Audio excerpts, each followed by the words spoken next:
Merhabalar herkese. Handmade by Olena kanalıma hoş geldiniz. Burada sıcacık duygular örüyoruz. Bugün atölyemizde tığ işiyle böyle küçük bir kalp öreceğiz. Ellerinizle hediye edebileceğiniz sıcaklığın, özenin ve sevginin küçük sembolü. İpliklerinizi, tığınızı ve güzel halinizi hazırlayın. Hadi birlikte başlayalım.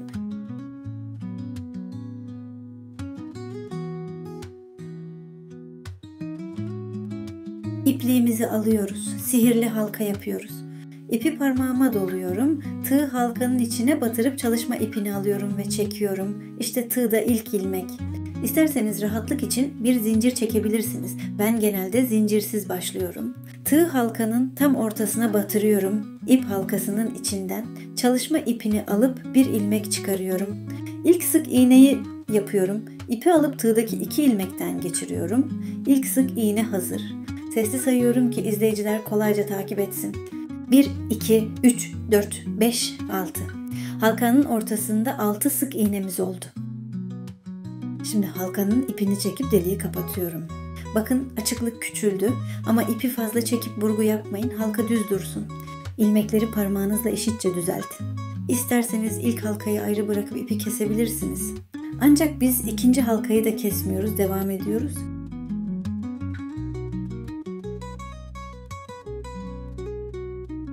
İkinci sıra, önceki sıradaki her ilmeğe artırma yapıyoruz. Yani her ilmeğe 2 sık iğne. Aynı ilmeğe 2 sık iğne. Çok basit.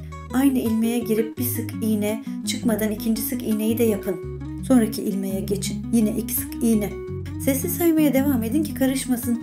Örerken yüksek sesle sayıyorum. İlk ilmeğe 1 ve 2, ikinciye 3 ve 4,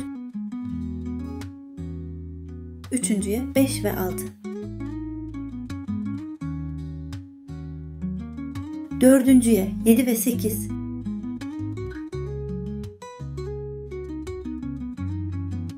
Beşinciye 9 ve 10. Altıncıya 11 ve 12.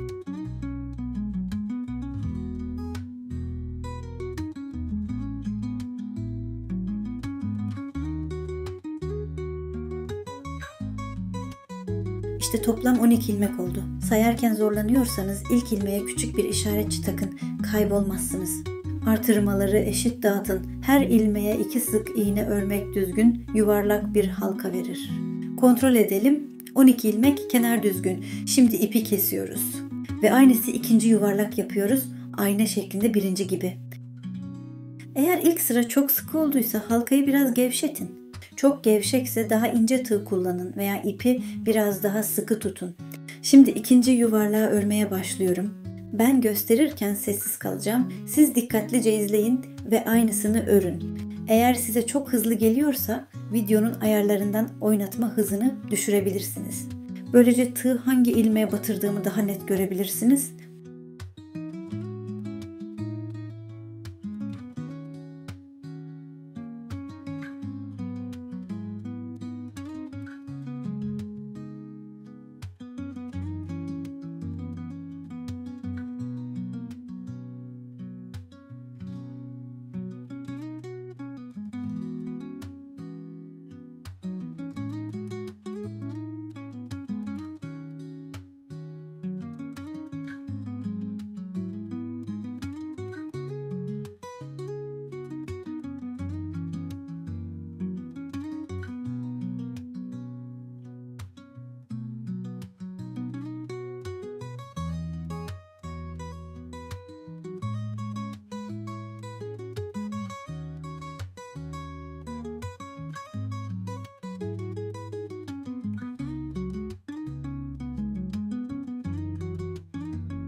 Şimdi 2 yuvarlağı birleştiriyoruz. Çok basit. İkinci yuvarlakta kaldığım yerden devam edip etrafını neredeyse 12 sık iğne ile örüyorum. Her ilmeği sayıyorum. Yuvarlakların birbirine değdiği yere geldiğimde hemen birinci yuvarlığa geçip onun kenarında da 12 sık iğne örüyorum. Sonuç toplam 24 sık iğneli bir büyük halka elde ediyorsunuz. Bu sırada ne artırma ne de eksiltme yapıyoruz. Sadece iki parçayı eşit şekilde birleştiriyoruz.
İki ip ucunu arka tarafta bağlıyorum ki örerken engel olmasınlar.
Şimdi kalbi şekillendirmeye başlıyoruz. 4. sırada şu düzeni uyguluyorum. Bir sık iğne, bir eksiltme, yani 2 ilmeğin ön duvarından birlikte alıp örüyoruz. Böyle bir sık iğne, bir eksiltme, bir sık iğne, bir eksiltme sıra sonuna kadar. Daha sonra parçayı spiral olarak sıra birleştirmeleri, kaydırma zinciri, bağlama yapmadan örüyorum. Böylece dikiş görünmüyor. Her yeni sırada farklı yerlere birkaç eksiltme koyarak kalbin formunu yumuşakça daraltıyorum.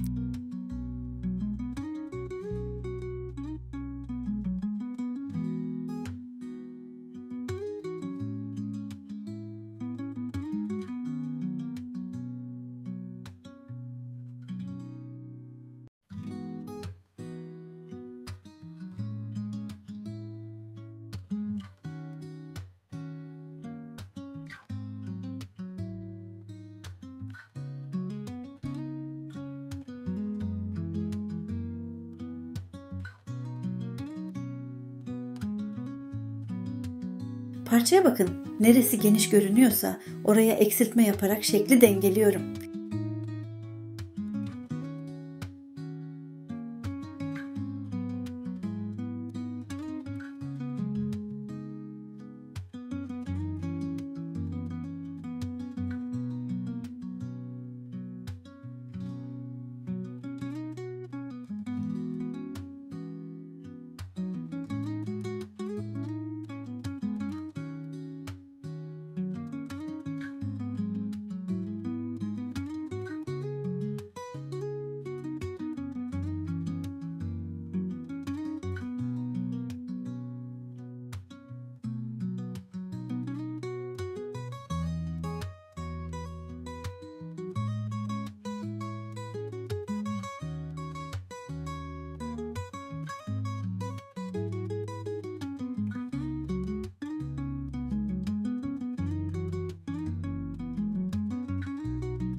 Ortada kalan ipler bize engel olmasın diye onları tığ veya iğne yardımıyla kalbin içine doğru gizliyorum. Kalbin yarısı zaten şekillendiği için ipleri kolayca içeri alabiliyoruz.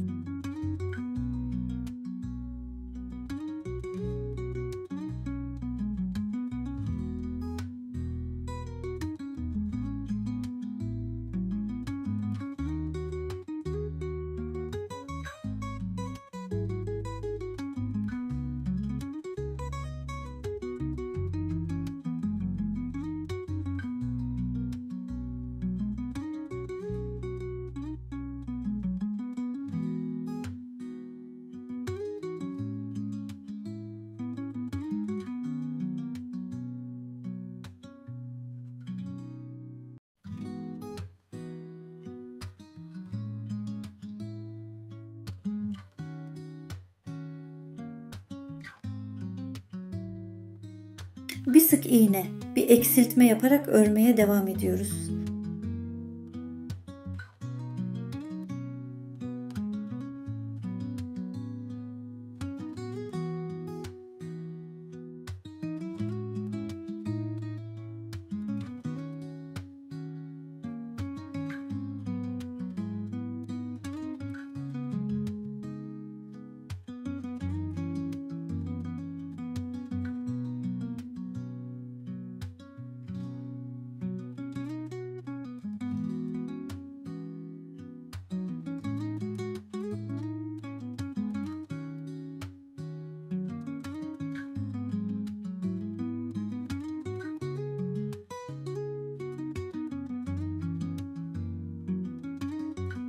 Ağız üst açıklık küçülmeye başladığında ama hala parmak veya tığ girecek kadar açıklık varken elyaf dolduruyorum.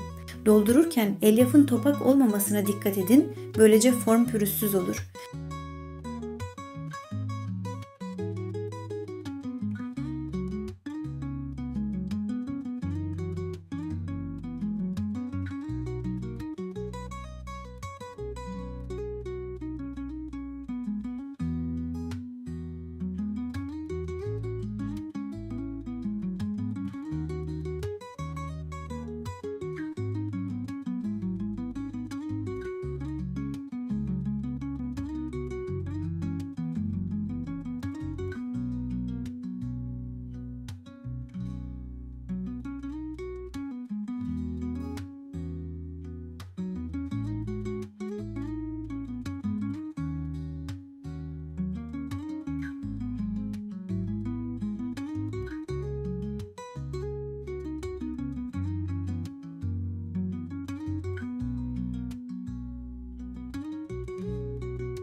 Eksiltmeye devam edip en son birkaç ilmek kaldığında ipi sağlamca sabitliyorum ve ucunu örgünün içine gizliyorum.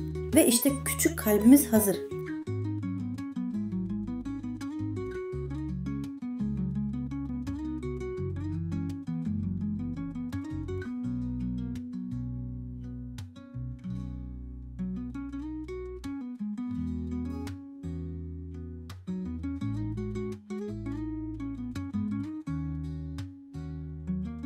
İşte bu kadar arkadaşlar. Kalbimiz küçük, zarif ve sıcacık. Her ilmeğe koyduğunuz sevgi gibi. Bunu sevdiklerinize hediye edebilir, anahtarlığa takabilir veya kalplerden bir girlanda yapabilirsiniz. Benimle ördüğünüz için çok teşekkürler. Eğer beğendiyseniz beğeni bırakmayı, kanalıma abone olmayı ve yorumlara hangi küçük sevimli şeyleri öğrenmek istediğinizi yazmayı unutmayın.